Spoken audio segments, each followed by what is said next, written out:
Hey everyone, we're live. Welcome. How you going? Good to see you all. And again, we've got the sound playing in the background, but that's fine. Now we've turned that off, we should be all good to go. Right, hello, welcome. Good to see everyone. Thanks for joining us. This is still only 35 cents. This is the weekend watch list. Monitors down here, cameras here. I'll be looking up and down, checking out what's going on. Got a few things for you today. First things first, though, got my coffee. It's 10 o'clock here in the morning on New Year's Eve, excuse me. Yeah, I've got a few things I wanted to share with you today that arrived this week. Really happy with them. They're very, very unusual, and I hope you get a lot out of it in terms of these items. I really liked them when they came through. I think it'll be super interesting. I've been on a couple of live streams over the last week or so as well, which has been very interesting, very fun for me. Hung out with a whole bunch of different YouTubers, all sorts of words, had me on their stream. Really good conversation with them. I really enjoyed that. Hopefully we'll be doing some more with them. And then I dove into Spidey's Outback, which is on a couple of hours after this stream. Deliberately moved that one so I can actually attend sometimes and join the team there. Again, fun stream, nice to sort of meet a whole bunch of new people and have a chat with them. Yeah, so it's been a pretty busy week in terms of stuff coming in. You would have seen I've dropped a couple of videos this week. So first one I did was the Amazing Spider-Man #1, page by page. So if you haven't already seen that, go and check it out.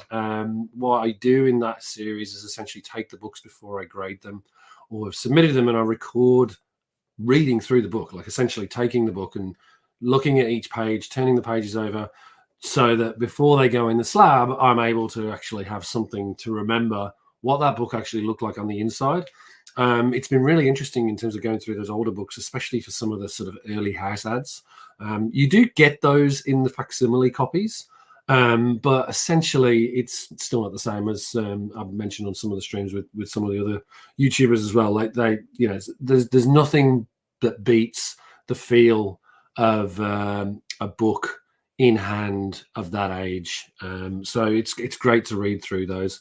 I've got a whole bunch of Marvel UK books back as well from CGC, and I did cover that in essentially one of the videos I did as well. So I did a CGC unboxing this week as well, which had some magazine submissions in it, some couple of Captain Britain's, couple of Mighty World of Marvels, very early issue 1 and 2 of Mighty World of Marvels. I am going to be looking through some of those in greater detail in a future video, where you can sort of see the differences between the standard Marvel books and the Marvel UK books, just so you get a sense of what us in the UK sort of grew up with and the books that were available for sale, in addition to the US books that were on the shelves as well. So yeah, as I say, been a busy week. It's been a busy week in Comic Land as well, as you can imagine. So CGC finally issued a statement, and actually bravo to them, right? Because it would have been nice for them to sort of do "we're looking into it" type of statement at the very beginning of this whole piece. But kudos to them. They've come out and addressed it very, very strongly in terms of what they're going to do. So hopefully we'll see some results from that. The thing that was really worrying for me was that we're looking at this, and I think my last live stream I covered off 6. There were 6 books that were affected. According to CGC, there's like hundreds of books, several hundreds of books that are affected by this. So again, we'll wait and see what CGC have to say. If you've been buying books graded, please be very careful in terms of when that list comes out. Please make sure you look at the list of those certificate numbers, do an evaluation against those books, and sort of see what can be done. Again, it's a really, really tricky situation. But again, kudos for CGC. Let's bring the statement up actually so that we can have a quick read. Let me just find the screen. Let me bring it up. Where did I put it? Here we go. So let's see. There you go. So CGC, the Certified Collectibles Group, CCG, which includes Certified Guaranteed Company, CGC, is aware of an incident involving an individual tampering with CGC comic holders. Based on our initial review, we believe the incident affects a few hundred books. So there you go, a few hundred comic books. So there you go. That's obviously the issue in terms of like how wide or widespread this actually is. Few hundred books is very worrying indeed, and hopefully we'll soon get a statement or a further detail from CGC in terms of what books are affected. We know for a fact already that there's Hulk 181s, New Mutants 98, Mark Jewelers edition.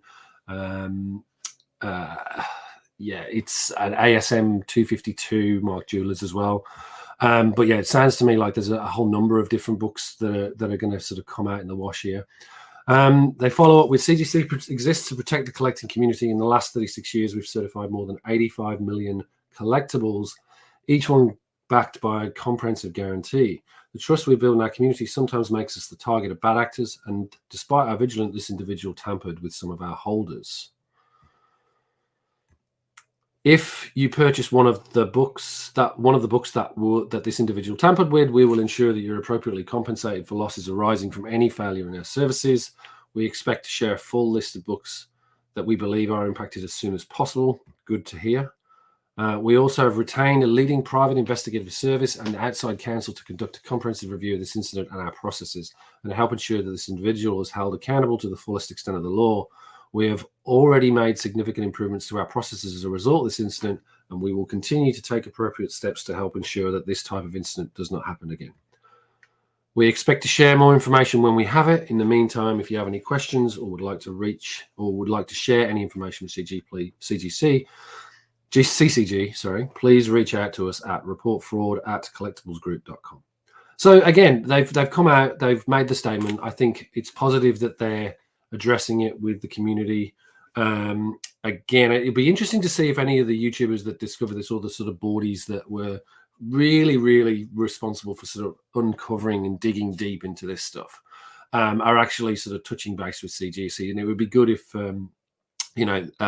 again, they're probably building up a whole bunch of information so they can be better informed and share that with the community more broadly. So we wait with bated breath to see what happens. I mean, I've seen some conversation on YouTube videos, etc., that this undermines CGC, and I in my take on this is, as someone who submits books, I don't really. It's not an issue that's affecting me as much. I do buy books, but I primarily do my own submissions, so I know the books that I'm submitting are not tampered with in any way. They're essentially as is. I've never really had any issues in terms of books going in or swapping of books, and I know that there's been some boardies and individuals that have said that that's happened to them, but it hasn't happened to me, so touch wood. But ultimately at the end of the day, it's I still value the CGC's grading. I don't agree with it sometimes in terms of the books that I submit in, but the more you submit, the more you get to sort of understand the sort of grading scales. Which books are going to get a lower grade, which books are going to get a higher grade. When it gets to that sort of 9.6, 9.8 conversation, that's a little bit of a frustration. But again, this individual, it does feel like the books that have been going in are sort of cream in terms of like this sort of 9.8. They're getting lots of 9.8s. So I mean, that's the thing that frustrates me a little bit. I'm generally, for the most part, I'll submit a book that I think is a 9.8 and should be a 9.8, and it's sits in the 9.4s, 9.6s. But that's just grading, right? Like, so you just have to take the rough with the smooth. But again, kudos to CGC for finally coming out with this, addressing the situation. We wait and see what's going to happen in terms of what list of books we see, and fingers crossed, not many people in the community are affected by it. And it'd be interesting to see how CGC are going to compensate these people. What's the structure? How's it going to work? But yeah, until we know more from CGC, it's a bit tricky. It's good to see that they're improving their processes again. Wait and see what they're going to do there. I know a lot of people have been talking about things like RFD tags, somehow marrying the label to the actual book. I know that I think CBCS do that, where essentially the inner well is attached to the label, so you can know when that's been tampered with. But yeah, let's see how we go. And so that's the CGC piece for this week. Again, I'm not going on the boards to sort of follow it anymore, because until CGC, up until the point where CGC had responded, it sort of felt like, that was the one place to go. But now that CGC has responded, I think, maybe the chat has died down or more pivoted to what are the processes. I don't necessarily see that many people sort of hunting through the books. So we'll see. Frog Brewer, how you doing? Good evening to you. Let me see. There you go. Look at that. I get to use the show the comments piece. Good to see you. Okay, right. So maybe now we'll switch over to the other camera and you can see what I received this week and teased in the teasers that I was putting out there. So let's see if I can get this to work.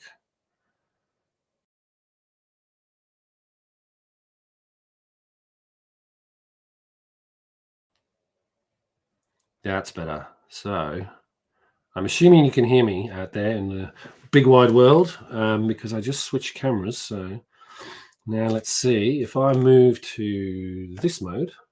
That doesn't work. If I move to this mode, that's the one I want. Right. Okay. So as I mentioned, this is a series of items that I got through this week. And essentially, these are from my Marvel UK art director. And I won these at a recent UK auction. Now, I wanted to share these with everyone because these are pretty interesting pieces.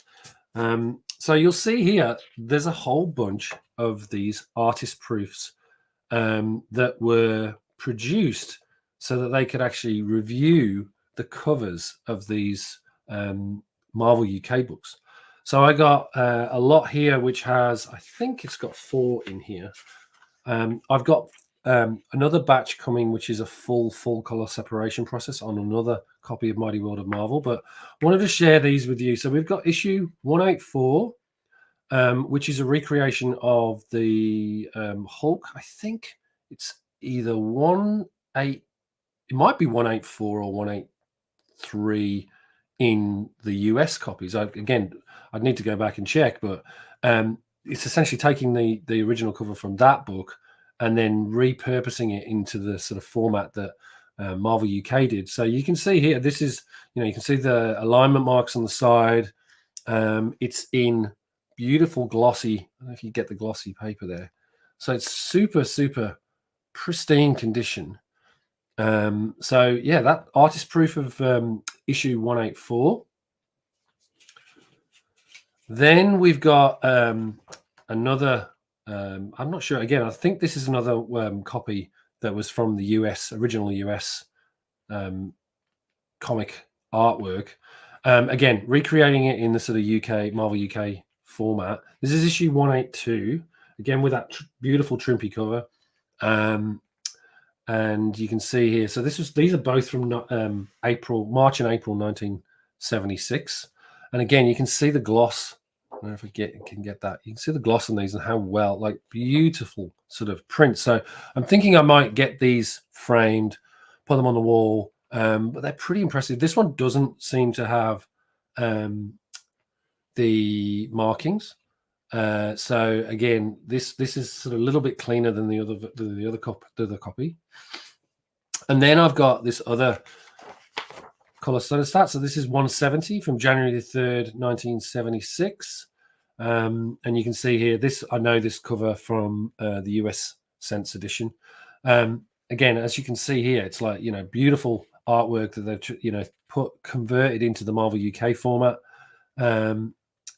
You can see the MODOK in his massive MODOK suit, where he actually starts to look like a, rather than just one singular head, he's got a full battle suit. But again, nice to have this. these are a little bit more crunchy, so you can probably see some. They're not the same type of paper. This is more like cardstock, whereas this is more proper paper. But bear in mind, this is like 1976, and there wasn't like color photocopies, so this is proper process printed. And yeah, great little sort of piece of memorabilia to have to hand. And then last in this lot, issue 169. Now, again, I'm not sure about this one. This might be a piece of art that was created specifically for Marvel UK, because I think the way that they usually ran these issues, as I mentioned in previous live streams, is that you'd get two parts. One US issue would equate to two parts within these books. So this is possibly a piece of art that was created specifically for the Marvel UK book. Again, that depended on whether it was actually in the US or whether it was a US artist that did it and they shipped it across, or whether it was an in-house Marvel UK artist that did it. But yeah, this is another great piece to have. I will now be going out. I don't think I have these actual books in the original Marvel UK book, so I'll be going out hunting those out just so I can have that to sort of sit alongside these pieces. But yeah, these are really great to have. And then next, I'll just bring this one out. Now, you can see these here. I'll cover this up in a second. I've got another set of 6 that also came through. Now, these are slightly different to the ones that you've just seen. These are pretty. These have 2 per side. So in this instance here, and these are a little bit creased, so you can probably see the crease. There's a big crease on this one here, but still a nice thing to have. There's another big crease here. But yeah, this is issue 64 and 65 of Planet of the Apes. Again, this was a title, I'm pretty sure it ran into the 80s, and I think it got absorbed into either Mighty World of Marvel or another set of books. But yeah, Planet of the Apes, that Marvel obviously created this book. What I really like is this one cover in particular is great in terms of the painted cover. And I think, again, both of these probably come from the original Marvel series that was taken on in the US. So, but yeah, another great piece to add here. And then underneath, let's just see what else we have. Then underneath we have copy of the Avengers number 128 from February 28th, 1976. A little bit of staining on the top here, you can see. But this one's not got the creases that the Planet of the Apes one has. And then we have issue 180 of Mighty World of Marvel here. Again, this is definitely a US cover that was recreated. This one is, again, they're taking it. It's an interesting mix, the Avengers and Conan. Love Planet of the Apes. Yep, me too. But I will. I need to try and dig those copies out, especially those. Especially that one. That is a beautiful cover. So yeah. So yeah, that's another one of those. And then on this one, and I would have posted this in the earlier. Again, I looked for the art on this. I think this is specifically for the Superheroes Marvel UK book. Couldn't find it in an image search when I went online. So I'm sort of querying where this original art for it came out, who's the artist on it. It's pretty impressive cover, so super happy with that. What I also like as well is it's got Bloodstone, so you would know Ulysses Bloodstone from Werewolf by Night, the TV show. But this is the Bloodstone issue, which I think was in Marvel Presents, I think, number 1 and 2. So I think in this issue it recreates that. And then over here you've got obviously we had the Bronze Age horror, but Marvel UK Bronze Age horror, which was the title Dracula Lives, which features Legions of Monsters. Again, another book, a great book to own. I want to get all of, as I mentioned, I want to get all of these in the actual issues to sort of go alongside that. And actually that's an important distinction, because you'll see in a minute, and there's a couple of other books that I've got, and they do come with the original book included. So yeah, this super happy with these. These are, you know, really interesting pieces. This one's in particularly good. It's got a little bit here. You can see a little bit of sort of, I don't know if that's mold or, and there's a crease on the Dracula, but there's some creasing on the thing on the foot there. But yeah, this is pretty good stuff to be able to own piece of sort of Marvel UK history. Yeah, I'm really enjoying that. Now, one that is going to be impressive for you all. I'll leave the best to last, but this one's pretty good in itself. And you'll see why in a minute. So, as I mentioned, want to try and get these issues alongside this. So what I've got here is you've got the Avengers number 34.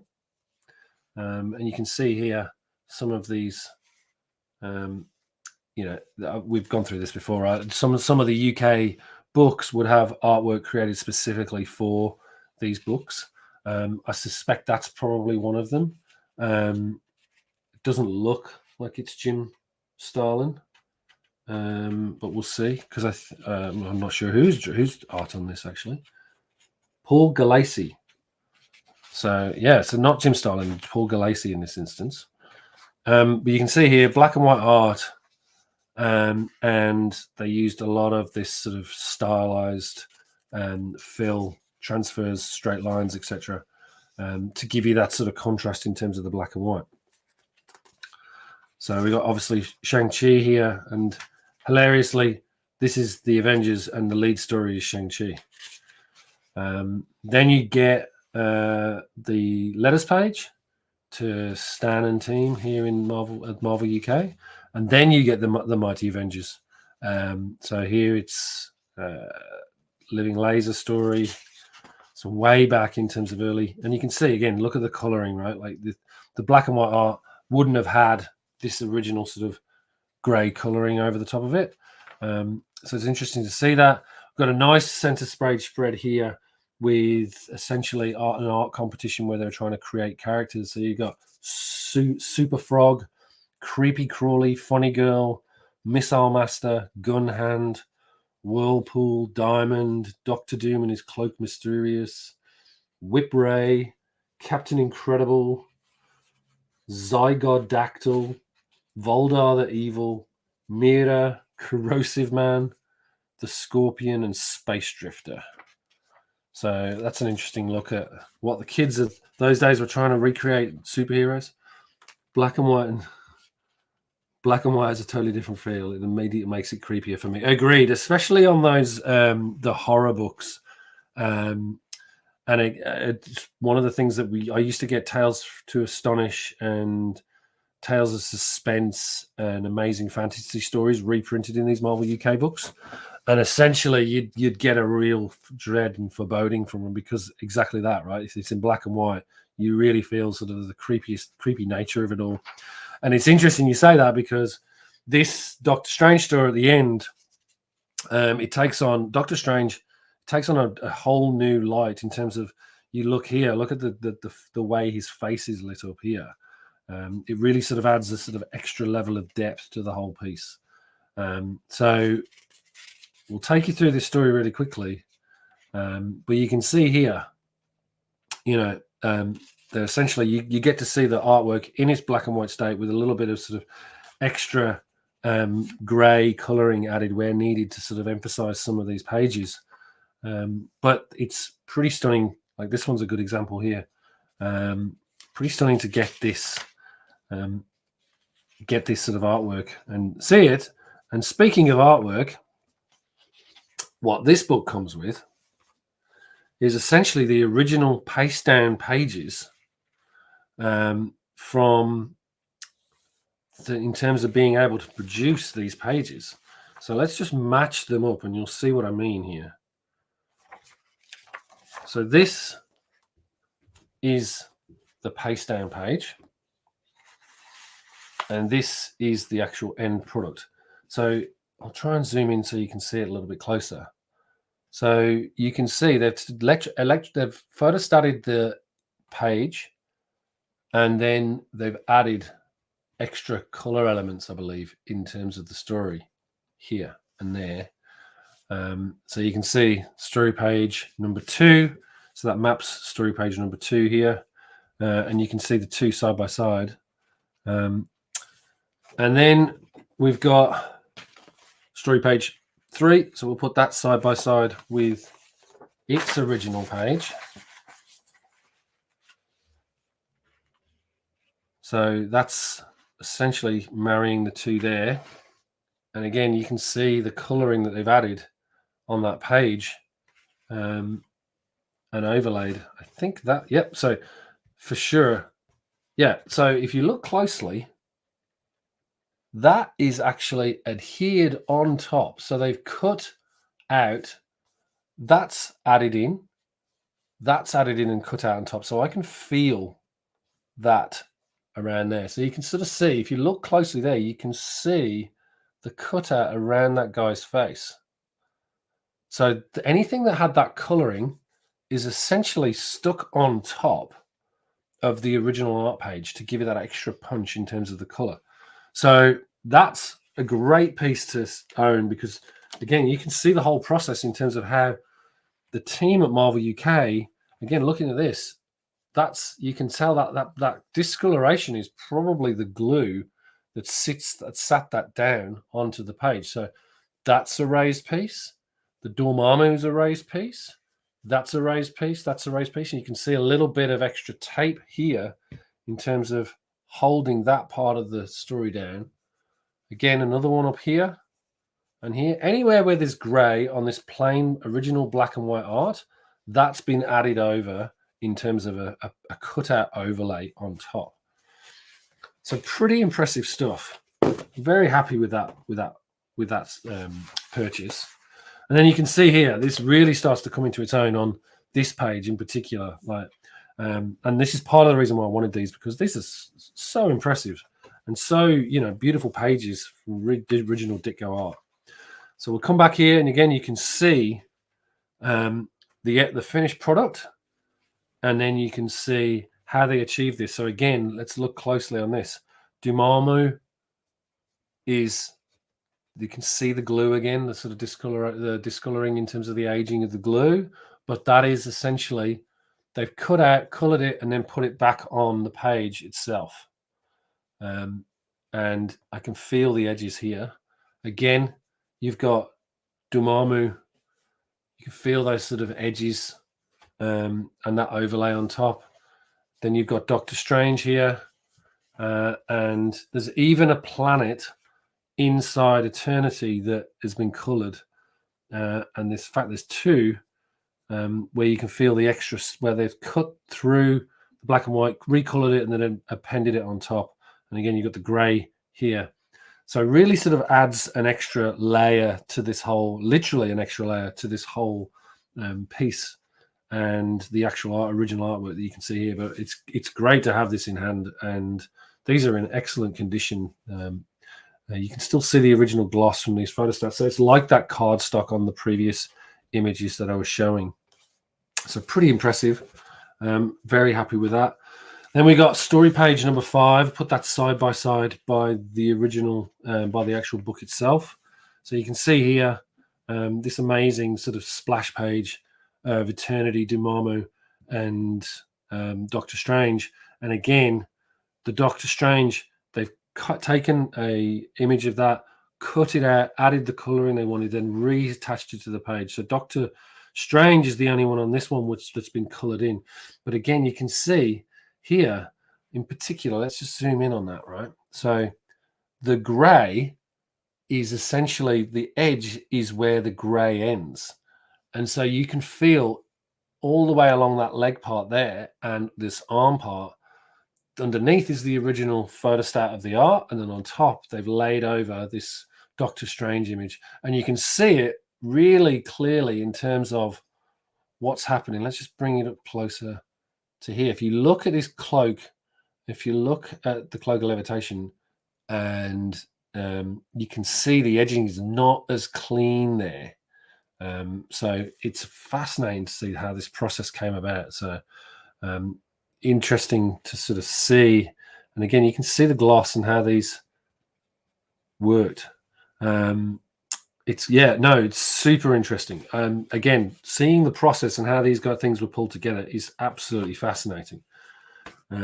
I've actually reached out to the person that sold these, and just to see if I actually get an interview with them, just to understand what was happening in Marvel UK and how these guys worked this stuff. Like this, for me, I didn't know that they essentially photostated the image and then put it on top with the colored version. It's absolutely fascinating to see the whole process at play here. And again, super happy.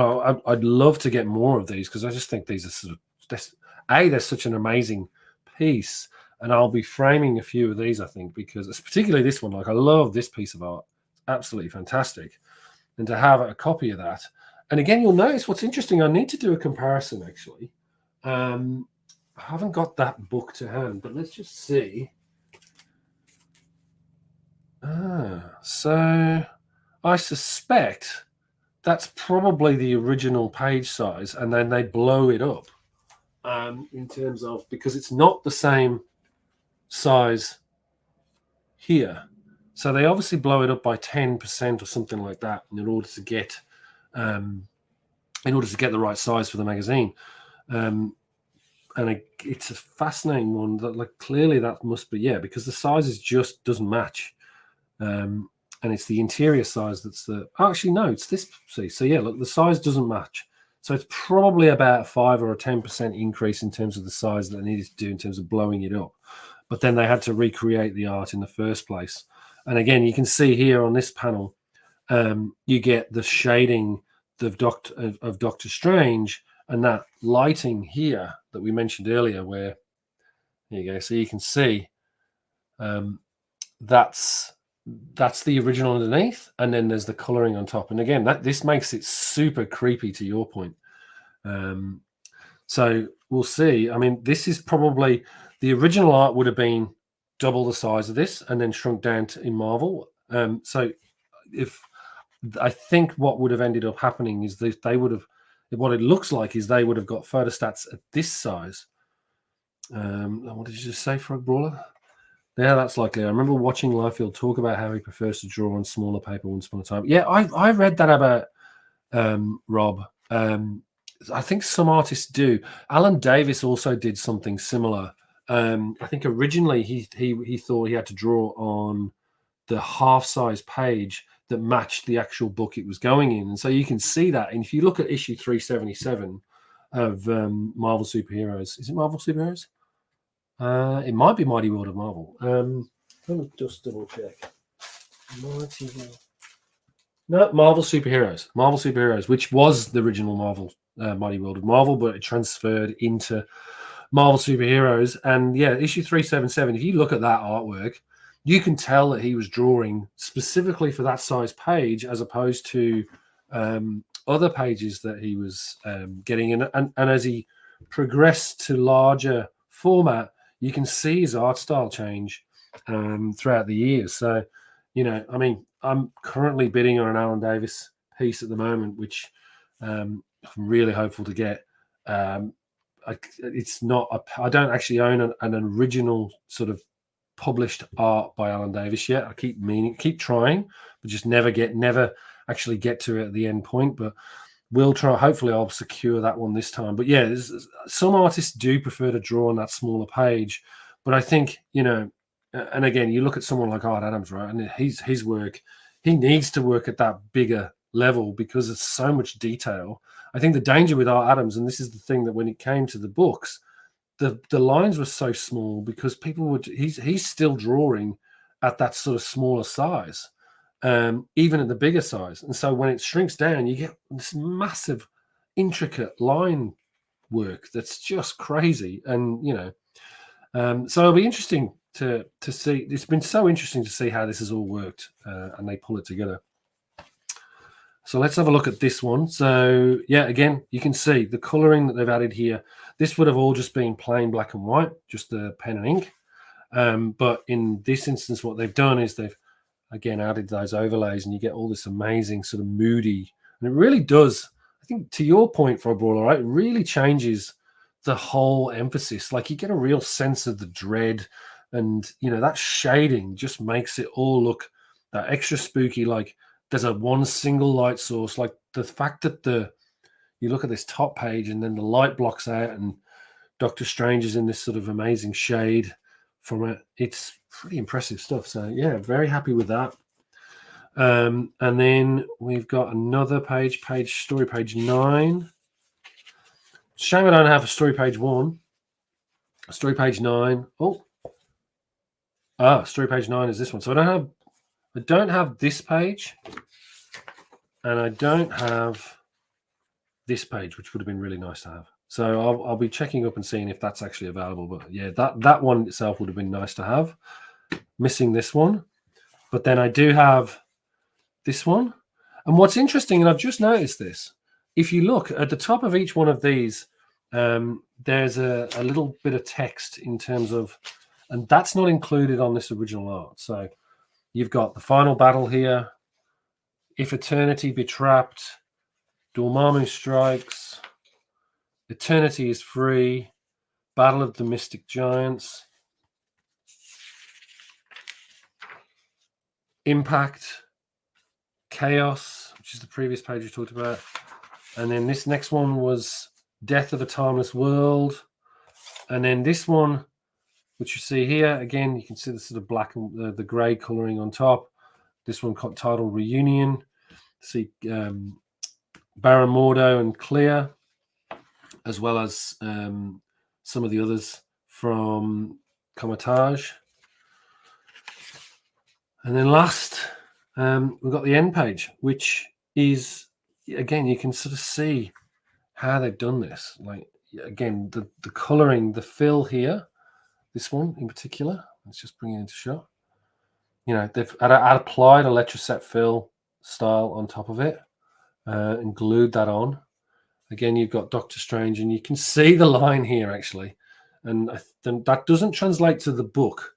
But if you can see here, his hairline is slightly over, so that the black sort of does fit. And when it's actually printed, you don't see it. But actually on this piece, you get to see where they've cut. Not as elegantly as they'd like. What is interesting here is there's an additional fill on this one, which is very clunky and very clumsy, which certainly doesn't translate on the book itself. So let's try and hold these up so you can get a sense of the two. So if you see here, that's the one on the left is pretty accurate in terms of how it's turned out on the page. But then if you look at the one on the right, there's an extra bit of fill on top of Clear and Doctor Strange's face, but then that's obviously cleared up.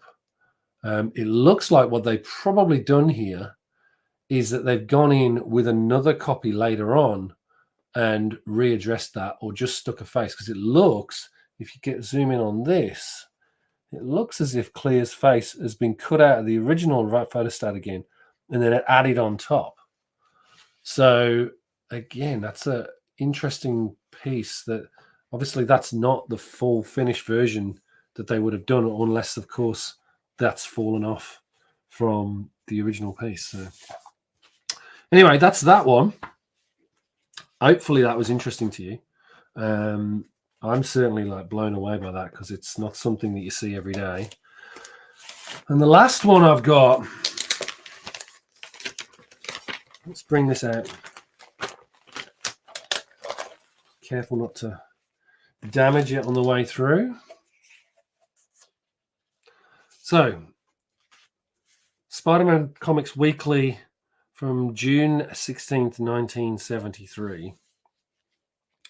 Pretty good looking copy.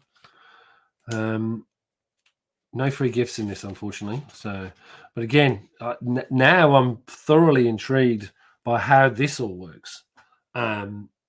Because, how I'm assuming then, if we follow the other books and that other style, they would have the photostat of the original piece, and then they would have added this red word balloons.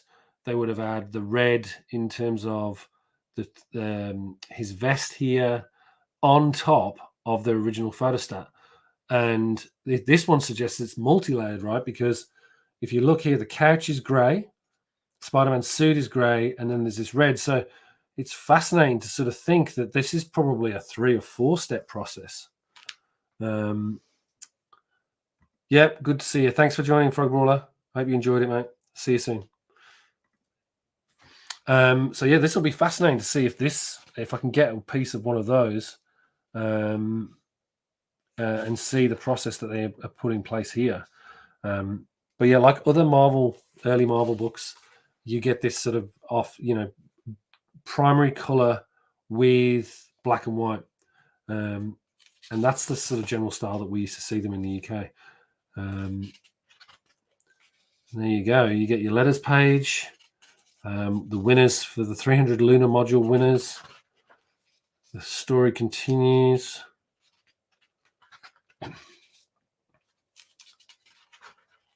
Yeah, so this one I think is the full copy, full cover, full issue. I'm not sure which issue that actually is. Which one is it?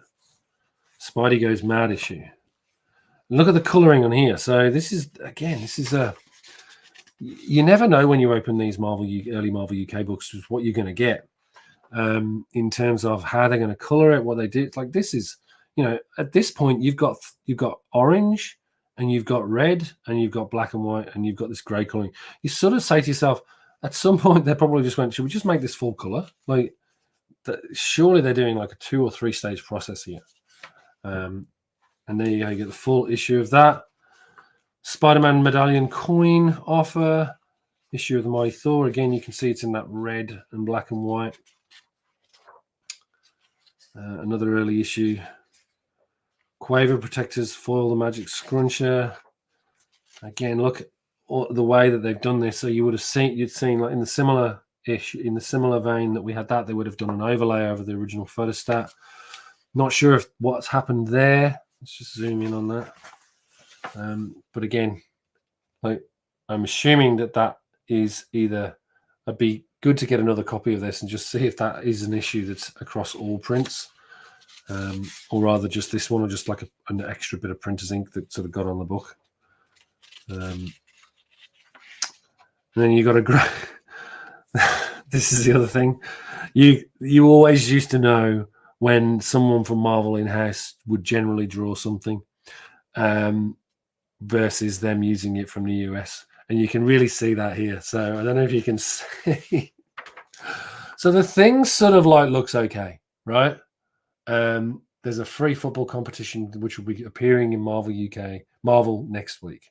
So you can sort of see the thing is okay. Doesn't it's a bit of a push, right? But yeah, it still looks like the thing.